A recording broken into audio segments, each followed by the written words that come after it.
Part में हम लोगों ने फ्री एक्सरसाइजेस को डिस्कस किया। अब हम लोग डिस्कस करेंगे असिस्टेड एक्सरसाइजेस को। ठीक है, तो ये बहुत ही आसान है। असिस्टेड एक्सरसाइजेस में सबसे पहली बात उसने क्या कहा कि इसमें जो है वो मैंने आपको पहले भी बताया था कि इसमें कोई भी एक्सटर्नल फोर्स अप्लाई की जाती है और इस तरह से अप्लाई की जाती है कि वो मूवमेंट को हेल्प आउट करे। ठीक है, फॉर एग्जाम्पल अगर कोई मसल बहुत ज़्यादा वीक था तो उस मसल की स्ट्रेंथ को इम्प्रूव करने के लिए या पेशेंट को पैटर्न सिखाने के लिए या मूवमेंट को इस्टेब्लिश करने के लिए हम लोगों ने क्या किया, कोई भी एक्सटर्नल फोर्स इस तरह से अप्लाई की कि उसने उस पैटर्न और मूवमेंट में हेल्प की, तो हम लोगों ने इसको कहा कि these are the assisted exercises. ठीक है, एक्सटर्नल फोर्स जो भी इसमें अप्लाई की जाती है is applied to augment the muscle action, यानी मसल एक्शन को सपोर्ट करने के लिए प्रोवाइड कीजिए। ठीक है, दूसरी बात ये ऑब्वियसली अगर हम एक मसल एक्शन को सिखाना चाह रहे हैं, उसको मसल एक्शन को इंप्रूव करना चाह रहे हैं, उसमें हेल्प आउट करना चाह रहे हैं, तो force should be apply in the direction of motion. ठीक है, हमेशा किस में होनी चाहिए, डायरेक्शन ऑफ द मोशन में होनी चाहिए।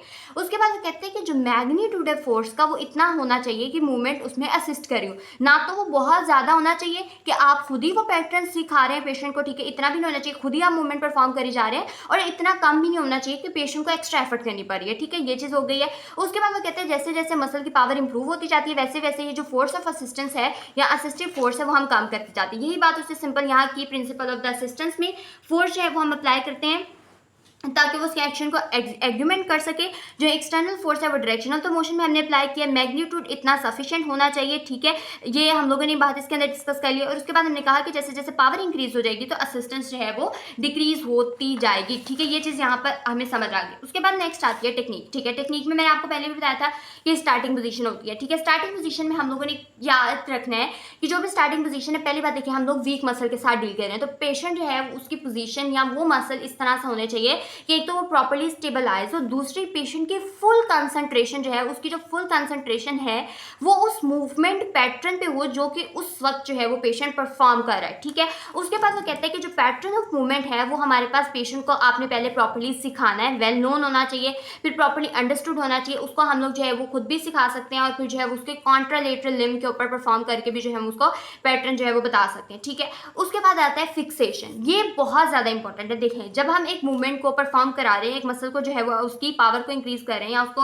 एक्शन बता रहे हैं, एक मसल पहले से वीक है, तो हमारे लिए बहुत जरूरी है कि हम इर्द गिर्द के जो मसल जो कि उसको अफेक्ट कर सकते हैं, उसकी उस पर एक्स्ट्रा एफर्ट डाल सकते हैं, ज्यादा टेंशन क्रिएट कर सकते हैं, तो हम लोगों को बहुत जरूरी है या तो हम उनको फिक्सेट करें या हम उनको स्टेबलाइज करें। ठीक है, तो हम ये करते हैं। यूजुअली ऐसा होता है कि जब भी एक मसल मूव कर रहा होता है तो हम उसके ओरिजिन जो ओरिजिन होता है, बोन ऑफ द ओरिजिन होता है, उसको हम क्या करते हैं, स्टेबलाइज करते हैं। ठीक है, या फिर जो है वो अगर पेशेंट खुद भी एक्सरसाइजेस परफॉर्म करता है तो उसके अंदर हम जो है वो डिस्टल एंड को जो है ना वो कर रहे होते हैं। ठीक है, इंसर्शन की बोन को स्टेबलाइज कर रहे होते हैं, लेकिन मोस्टली जो है ना हम लोग फिक्सेट कर रहे होते हैं ओरिजिन की बोन को। आप जब भी ओरिजिन की बोन को आप लोग स्टेबलाइज कर रहे हैं तो स्टेबलाइजेशन या फिक्सेशन आप जो है वो मस्कुलर एफर्ट से भी करा सकते हैं। पेशेंट को आप बता सकते हैं कि आप ऐसे रहें, इसको फिक्स रखें, इसको आपने मूव नहीं करना, या फिर जो है वो थेरेपिस्ट खुद भी एक्सटर्नली कर सकते हैं, या फिर जो अगर लार्जर लिम्स है उनको फिक्सेट करने के लिए हमारे पास डिफरेंट स्लिंग्स वगैरह आते हैं। ठीक है, उनके थ्रू हम लोग जो है ये काम कर सकते हैं। ठीक है, तो डिफरेंट वेज ऑफ फिक्सेशन उसने बताया। एक सिंपल सी बात को इतने बड़े पैराग्राफ में लिखा है, लेकिन हम लोगों ने इतना इतना ही करना है। ठीक है, उसके बाद आती है सपोर्ट। सपोर्ट के बारे में आप लोगों ने याद रखना है कि हम लोग जब भी मूवमेंट परफॉर्म करा रहे हैं तो हम लोगों ने उस पार्ट को जिसके थ्रू हम मूवमेंट करें हम लोगों ने उसको पूरा स्टेबल रखना है। ठीक है, उसके अंदर हम लोगों ने प्रॉपरली सपोर्ट प्रोवाइड करनी है। वही बात है, सपोर्ट थेरेपिस्ट भी प्रोवाइड कर सकता है। ठीक है, सपोर्ट जो है वो किसी भी एक्सटर्नल मीन्स से भी अप्लाई की जा सकती है। ठीक है, अब जो थेरेपिस्ट कह रहे हैं उसके बाद वो बताते हैं इसका फायदा ये होता है कि इसमें जो थेरेपिस्ट अपना मैग्नीट्यूड वगैरह जो है वो प्रॉपर्ली कंट्रोल कर सकते हैं। मैनुअल सपोर्ट का वो कहता है कि ये वाला जो है ना वो फायदा होता है, लेकिन अगर लार्जर पार्ट्स है तो उसके लिए हम लोग जो है वो सस्पेंशन स्लिंग्स वगैरह जो है वो यूज कर सकते हैं। ठीक है, उसके बाद हमारे पास आता है ट्रैक्शन, नहीं एंटागोनिस्ट। वही बात है जो फ्री एक्सरसाइजेज में मैंने बताई कि होता ही है कि हमारे पास एगोनिस्ट मसल होता है जो कि मूवमेंट परफॉर्म कर रहा होता है, एंटागोनिस्ट मसल होता है जो कि उसका ऑपोजिट एक्शन परफॉर्म करता है। तो हम लोग कोशिश करते हैं कि जब भी हम असिस्टेंस कर रहे हैं, एक मसल वीक है, उसके देखिए एक मसल वीक है, उसके ऑपोजिट जो एंटागोनिस्ट था वो उसके मसल एक्शन को अपोज करी जा रहा है, तो कितना मुश्किल होगा उस मसल के लिए एफर्ट करना। ठीक है, ज़्यादा मसला होगा, इसलिए हम कहते हैं कि हम पेशेंट को इस तरह की पोजीशन में रखें, इस तरह की स्टेबलाइजेशन अप्लाई करें, एंटागोनिस्ट को स्टेबलाइज करें कि जो एंटागोनिस्ट है उसके उसके अंदर जो टेंशन है वो मिनिमम प्रेजेंट हो कि वो उसके एक्शन को रेजिस्ट ना कर सके, ठीक है। यही बात उसने हमारे बुक के अंदर लिखी है और ये बात इंपॉर्टेंट है। ये कॉन्सेप्ट बड़ा ही हम लोगों ने पढ़ना है, रेसिप्रोकल रिलैक्सेशन, एंटागनिस्ट वगैरह का। एवरी एफर्ट फर्स्ट में wait to reduce the tension into the muscle which are the antagonist to the movement. जैसे कि उसने एग्जांपल दी कि जब भी हम लोग क्या कर रहे होते हैं, डोर्सल फ्लेक्शन को असिस्ट कर रहे होते हैं, तो हम नी की फ्लेक्शन जो है वो करा रहे होते हैं ताकि जो हमारे प्लांटर फ्लेक्सर्स हैं वो इसके अंदर जो है ना वो कम से कम टेंशन के स्टेट में है। ट्रैक्शन हम लोग को पता है ऐसी फोर्स होती है जो कि दो पार्ट्स को सेपरेट कर रही होती है, ठीक है। हम लोगों ने कह दिया this is traction, longitudinal axis में होती है।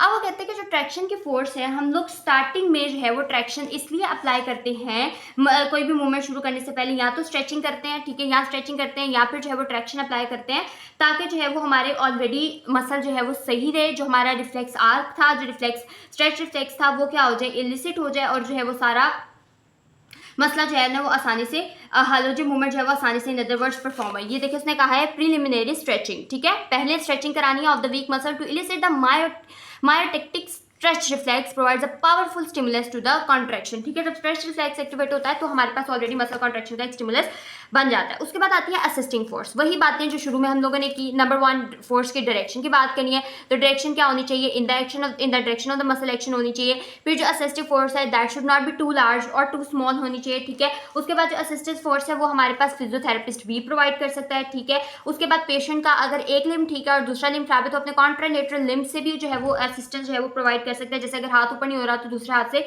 उसको जो है वो पेशेंट उठा सकता है, ठीक है। तो ये सिंपल सी बात हो गई है। इसके अलावा वो कहते हैं कि हम लोगों ने कोशिश करनी है जो रेंज ऑफ द मोशन है ना वो हम लोग फुल रखें, मतलब पेशेंट कंप्लीट रेंज के अंदर मूवमेंट परफॉर्म करे। और जो असिस्टिव फोर्स है वो शुरू में जब इनिशियल इनर्शिया को ओवरकम करने के लिए स्टार्टिंग ऑफ द मूवमेंट में ना असिस्टिंग फोर्स थोड़ी सी ज़्यादा होती है, फिर ऐसा ऐसा कम होती जाती है। फिर जैसे जैसे पेशेंट की पावर इंप्रूव होती जा रही है वैसे वैसे हम कर सकते हैं। डिफरेंट पार्ट्स के लिए हम लोग जो है ना वो मैकेनिकल मीन्स भी जो है ना वो आप यूज़ कर सकते हैं जब हमारे पास लार्जर लिम्स होते हैं, ठीक है।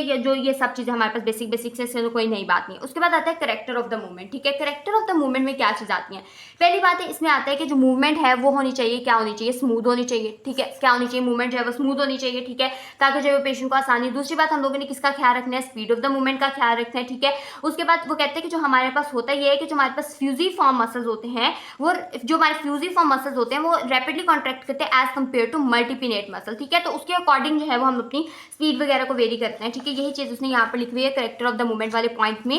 Smooth as this is the characteristic of efficient voluntary movements, ठीक है, स्मूथ होनी चाहिए। दूसरी बात ये है the speed of the movement depends upon the muscle involve as each has its own optimum rate of the contraction. For example, fusiform muscle contract more rapidly than multipinate muscles, ठीक है। उसके बाद वो कहते हैं कि जैसे जैसे पावर इंक्रीज होती जाती है तो द स्पीड ऑफ मूवमेंट जो है ना वो हम उस हिसाब से एडजस्ट करते हैं, ठीक है। उसके बाद हमारे पास आता है रेपिटेशन। रेपिटेशन से क्या मुराद है कि हमारे पास रेपिटेशन में डिपेंड करती है पेशेंट की कैपेसिटी पे क्या है। अगर पेशेंट को बहुत ज़्यादा फटीग नहीं होना चाहिए, ठीक है, मतलब वीक है और ज़्यादा फटीग हो रही है तो तब आप मूवमेंट स्टॉप कर देंगे, ठीक है। इसके अलावा प्रॉपर्ली रेस्ट इंटरवल्स भी जो है ना हम लोगों को सेंटर में देखने पड़ता है।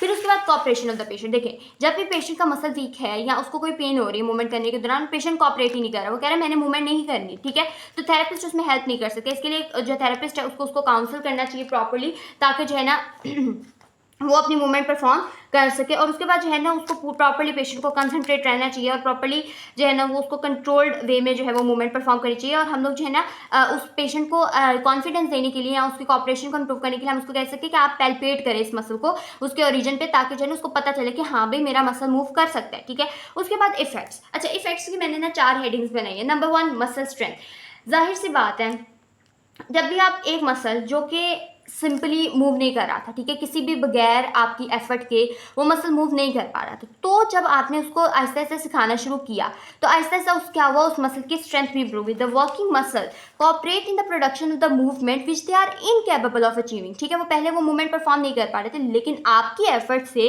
उसने वो मूवमेंट परफॉर्म करना शुरू कर दी, ठीक है। तो उसकी वजह से क्या होगा, मसल स्ट्रेंथ भी जो है ना वो हमारे पास इंप्रूव होगा, ठीक है। और फिर जैसे जैसे मसल की स्ट्रेंथ इंप्रूव होती जाएगी तो ऐसे ऐसे हमारे पास असिस्टिंग फोर्स जो है ना वो हम लोग क्या करेंगे, कम करते जाएंगे, ठीक है, स्ट्रेंथ और हाइपरट्रॉफी। उसके बाद हमारे पास आता है मेमोरी ऑफ द पैटर्न, ठीक है। जब भी आपने मूवमेंट पेशेंट को परफॉर्म करवाई तो वो एक मेमोरी एस्टैब्लिश हो रही होती है, पूरा ब्रेन में एक पैथवे चल रहा होता है नया पैटर्न करने के लिए, इंपल्सेस हो रही होती हैं, ठीक है, न्यूरॉन आ रहे होते हैं, नर्व इंपल्सेस आ रहे होते हैं, तो एक पूरा जो पैटर्न टीच होता है ना वो भी जो है वो इसके अंदर काफ़ी ज़्यादा जो है वो इंप्रूव होता है। By frequent repetition of the correct pattern और during assistance the patient may relearn the control of the movement और the himself the conduction of the impulses is facilitated. तो ये बहुत कॉमन सी बात है। उसके बाद आहिस्ता आहिस्ता जाहिर सी बात है पेशेंट पहले मूवमेंट नहीं कर पा रहा था तो ही विल गेन कॉन्फिडेंस के जो है ना वो उसको कुछ ना कुछ तो अब वो परफॉर्म कर पा रहा है, ठीक है। और उसके बाद जो है ना और उसको ये भी बात पता चलेगी कि जाहिर सी बात आप थ्रू आउट मूवमेंट जो है वो परफॉर्म करा रहे हैं असिस्टेंस के थ्रू, पेशेंट को पता होगा कि हाँ भाई मुझे असिस्टेंस मिल रही है, मैं मूवमेंट परफॉर्म कर रहे हुए मेरे लिम्ब को कुछ नहीं होगा, उसको एक प्रॉपर्ली सपोर्ट की जो है ना वो सेंस मिल रही होती है। और उसके बाद आहिस्ता आहिस्ता रेंज भी जो है ना वो इसके अंदर पेशेंट की इंप्रूव हो जाती है, ठीक है।